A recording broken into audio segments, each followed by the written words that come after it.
Hello, in this video I'm going to explain how to design a square spread footing.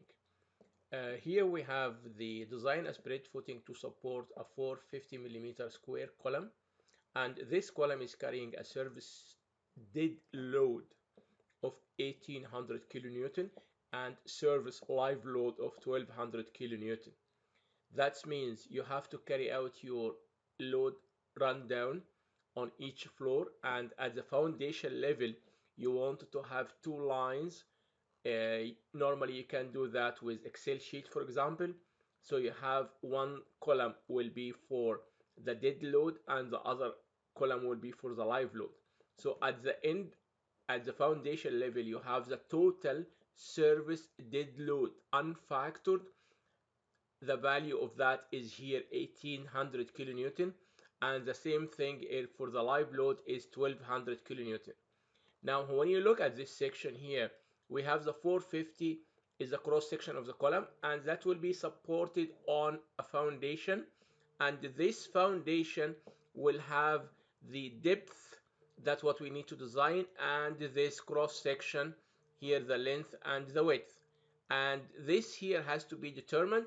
And after that we have to determine the reinforcement inside the foundation in the two direction. Now when we have your ground floor or the basement at this level above the foundation, normally we have a fill, and here we have 150 millimeter fill, and the fill has a unit weight of 22 kilonewton per cubic meter, and above that we have a slab on grade. Now the people in this level can use the floor already. So here the slab on grade is 150 millimeter thick, and the the live load at this level is 4.8 kPa, kilonewton per meter square. Now the allowable bearing pressure on the soil is 300 kilonewton. This amount should be given by the soil engineer. So now you have to carry out the column rundown to find how much is your service load, dead load, and how much is your live load as a service load, and then go to the foundation level and start calculating your loads. We know now the load at the foundation level, the live load and the dead load, and we know the loads above the foundation. The first step now, what we have to carry out is to estimate the size of the foundation and the factored net pressure. What does it mean? The size, like what is the area of the foundation, and what will be the factored net pressure, the soil pressure. So the net pressure here of the soil, the 300 kilonewtons, that's what we have from the soil report. That should be minus the weight of the foundation. So we need to know what is the weight of the foundation, and also the soil and the floor over the footing and the floor loading. When we get these loads together, we have to subtract this amount from the 300 kilonewton. So to assume the load of the foundation, so we assume the width is 1 to 2 of width of the column. So we assume that the thickness of the foundation is here 700 millimeters. That's our assumption. It can be between 1 to 1 and to 2. That's your assumption in the beginning, and that will be adjusted throughout the design. But we wanted to know that we wanted to have an estimation of the foundation weight. So the net soil pressure now is 300 minus 0.7, that's the thickness of this foundation, times 24. That gives us an amount in kilonewton per meter square, and that's plus 0.15 is the thickness of the engineered fill, times 22 is its gamma, plus 0.15 is the thickness of the slab on grade, that's concrete, times 24, that's gamma concrete, plus 4.8 is the live load above the soil uh, on grade. So I have the load of this slab on grade, I have the load of the engineered fill, I have the load of the live load. When we add all of that and subtract it from the 300 allowable bearing pressure, so I can work with the net bearing pressure of 272 kPa. Okay, that's what I can have, on what I can apply on the soil from the column. So now the area will be the 1800 kilonewtons, that's the dead load, plus 1200 kilonewtons, that's the live load. They are in service. I don't apply any load combination factor because we are looking now at the surface load, and we divide that by the allowable net pressure of the soil, 272. So we need an area of 11.03 meter square.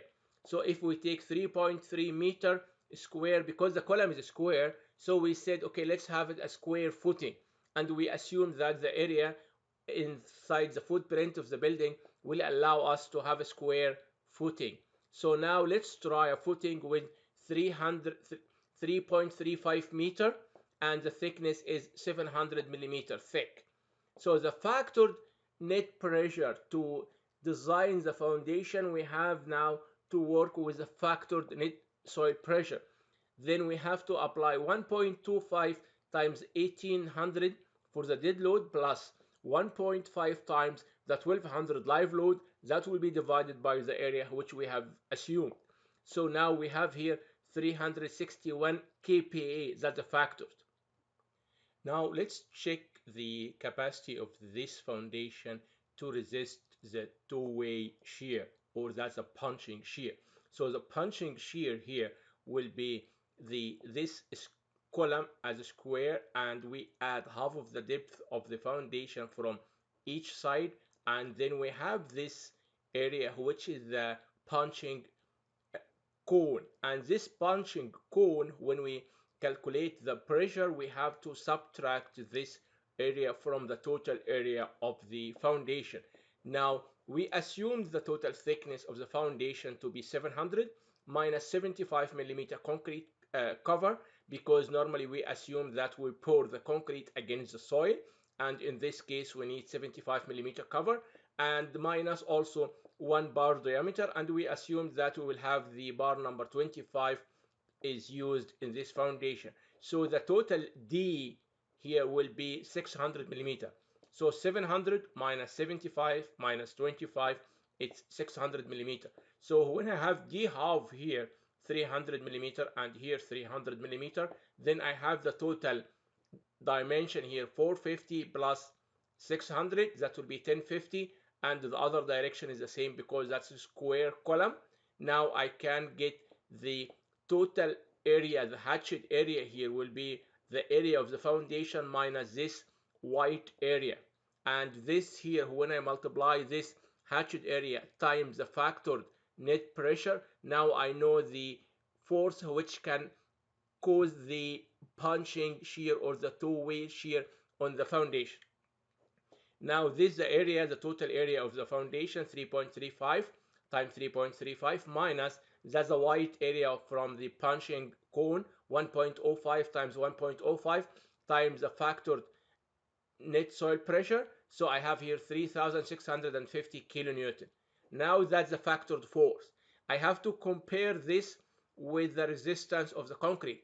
To have this resistance, please refer to my other lecture and another video. And here you have the PO, which is the perimeter of the bunching cone, which is this one. This length is 1050 plus 1050 plus 1050 plus 1050, like 4 times 1050. So that's my PO. And I have VR, which is the resistance shear of the concrete, strength of the concrete, so mu c, which is the smallest of these three equations, and normally we take the 0.38 times lambda times phi c times square root of f prime c. That normally that's the smallest one of them, and here we carried out detailed numbers, and you can find out that this equation is the smallest number. So we have to use this as the shear strength of my concrete, 1.1 Newton per millimeter square. This 1.1 here will be used to calculate the resistance shear for the foundation, for my concrete. So 1.1 times mu times this perimeter times the depth, because that's the shear, it works along the perimeters times the depth. So the total perimeter is 4,200 times the depth 600 times the shear strength. So the shear strength should be multiplied by area, but this area, because it's bunching, it's the surface area of the punching cone, which is 2,772 kilonewton. You remember that the VF, the applied force, is 3,650. That's the amount here. So that means my foundation is not safe against punching. So if we have this load, the column will punch or will penetrate through my foundation. What should I do here? I have one of the options is to increase the depth of the foundation. So we went to H the depth of the foundation to be 830 millimeter, and as we did in the previous one, I can assume that my depth will be 725 millimeter. So my net soil pressure again here will be the 300, and here the new depth of the foundation times 24, and here that's the load from the engineered fill, and that's the load from the slab on grade, and here that's the load from the live load. So why we have calculated that again is because we increase the depth of the foundation. That means I have to work with the new net soil pressure. So now my new net soil pressure here is 268.3. The area required in that, I have to use the service load again, 800 kilonewton plus 1200 kilonewton live load, divided by the net soil pressure here, which is 268.3. Now I need 11.18 meters square. So if we take that, 3.34 is square, so I can use again 3.35 millimeter, 3.35 meter. So 3.35 times 3.35. Now we increase the depth. Let's try to find what is the new loads now. The bunching shear cone has been changed because the depth now has been changed. You can see here.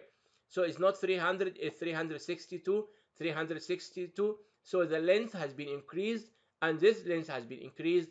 Now I can calculate the new force, the bunching shear force here, which will be based on this dimension. So 3.35 times 3.35, that's the total area from my foundation, minus 1.175 square, which is the area of this white punching cone. So times 3.61. 3.61 is my factored soil pressure, and here that's the same one as what we had before in the other equation. So it's 3,550 kilonewton. And now PO, the perimeter of the punching cone here, is 4 times 1175. So I have here the perimeter is 4,700 millimeter. Now when we calculate again the shear strength of my footing, here we changed these values. Now I again this 0.38 times 1 times 0.65 square root of 20. So that's again the critical value. So I have to use VR or mu R 1.1 MPa. That's the shear strength. And when I calculate now the shear force, the resistance of my foundation will be VR, small VR 1.1 times PO is the perimeter, and the perimeter has increased if you notice from this equation here, because that's increased based on the increase in the depth, and that's times the depth. The new depth now is 725. So it gives me a resistance of 3,748 kilonewton, which is bigger than the applied load 3,550 kilonewton. Now my foundation is safe against the bunching shear or the two-way shear. Now this step is to check the one-way shear. As I mentioned in a previous lecture, you have to check the one-way shear with the distance from the face of the column equals to the depth of your foundation, and we have the depth is 725 millimeter. So at this line we have to check our shear. And now if I know the pressure already underneath the foundation and I multiply the pressure by this area. Now I have the force along this line, which is acting as a shear force or creates one-way shear.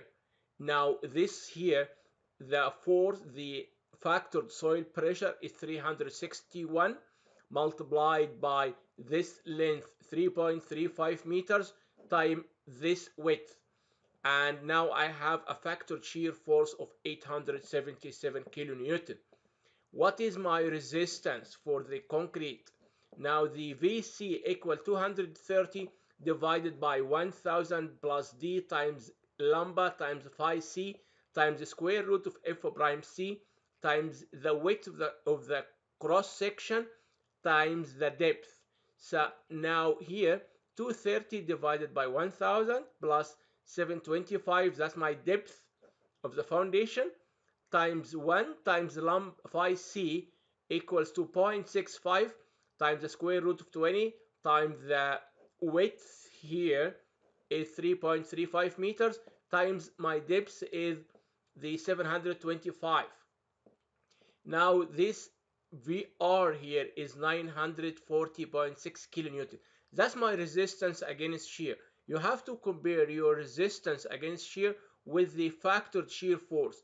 Now we find that my resistance is 940, is bigger than the acting shear force. Now this dimension of the foundation is safe against shear. Now we make sure that our foundation is safe against one-way shear and against the two-way shear or punching shear.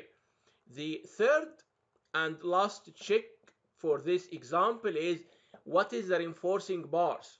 So we have to calculate the moment along the face of the concrete column, and I have this width here is 1450 from the geometry of my foundation, and if I get the soil pressure multiplied by this area, I get the force times this half of this distance, because this force acting at the middle of this width, so I have to get the 361, that's the factored soil pressure, times 3.35 is this width, times 1.45, that's this width of this area, times again 1.45 divided by 2, because of the force is acting with a distance at 1.45 divided by 2. So I have now the factored moment is 1271 kilonewton meter. Now I know the moment, and this exercise will be, as other exercises, what we have to calculate the area of steel. Now we assume that my factored moment should equal to my resisting moment, and my resisting moment will equal to phi s, that's 0.85, we know that, area steel, which we have to determine, and times Fy is the yield strength, and this factor with the D is factor to assume the percentage of the internal lever arm, and we assume J equal 0.9, and we know that D is 725. So I have 0.9 times 725 times 400 times 0.85. All of that is used to calculate the area of steel here. So I have my moment 1271 divided by this amount, and I get an area steel amount of 5730 millimeter square. Now that's the required area to resist the bending moment. I have to check this area against the minimum area required by the code, and this area is 0.002 times the area gross. 0.002 times the area gross of this here will be the 3.35 meters times the depth of the cross section. Now it gives me 5530. So we find that this area to resist the bending moment is bigger than the minimum area of steel. Now that means I have to use this area. Now if I use number 25, which has a cross-sectional area of 500, now if I use 12 bars of 25, then I can get 6000 millimeter square, which will cover the bending moment, will give me a resistance to resist the bending moment along this side. Now I have to put 12 bars in this direction and along the whole width. Okay, and that means the spacing between the bars is 290 millimeter on center. I have to check the maximum spacing required by the code, and the code says the maximum spacing should be the small less than the lesser of that. So it should be less than 3 times t is the thickness, which is too big, or less than 500. So I have here the 500 is the governing one. However, I put already my reinforcing bars at 290, which is below the 500 millimeters. That means my spacing is okay. Now I know now how many bars are in these directions, and because that's a square footing, we put the same amount of bars in the other directions. So I have here 12 number 25 and here 12 number 25. I know the depth and I know the cross sectional area. Now I have to check now the development length of the reinforcement, and we have to design the column joint. And the column joint is something like that. When you have the column, and you have to look at how much is the doubling bars here, and the development length means the length of this reinforcement. Is that enough, or you wanted to have it as an L shape like that, or it can be a U shape? This bar can have a U shape like this, and you can use that in case that the development length is not enough. You need to increase your development length to make sure that your steel bar will have a full bond with the concrete, and we don't have a relative movement between the steel and the concrete. So, but this here, the check number 4 and number 5 are outside of the scope of this example, and I'm not going to speak about them. But let me check or show you now what is the final design of the foundation. So you have here the length of this foundation is 3,350, and it is square, so the other side will be the same, and the depth is 830. And here in these bars, you have a bar in this direction, which is number 25 at 290 millimeter on center, which means the total is 12 bars number 25. And these dotted bars are the bars perpendicular to that, which are again number 25 at 290 millimeter on center, and that means the total is 12 bars number 25. Here you have this foundation, you have dowels going up to the column, and above this foundation you have the engineered fill, which we agreed on having 150 millimeter. And here normally from the engineering or the building science point of view, you have a vapor barrier on above the engineered fill, and then you can put your slab on grade here. And in the slab on grade, normally we put steel mesh inside the slab on grade to prevent the slab on grade from cracking.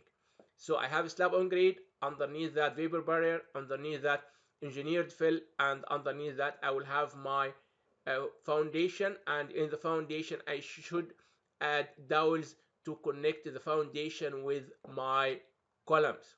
And that concludes our example. Thank you very much.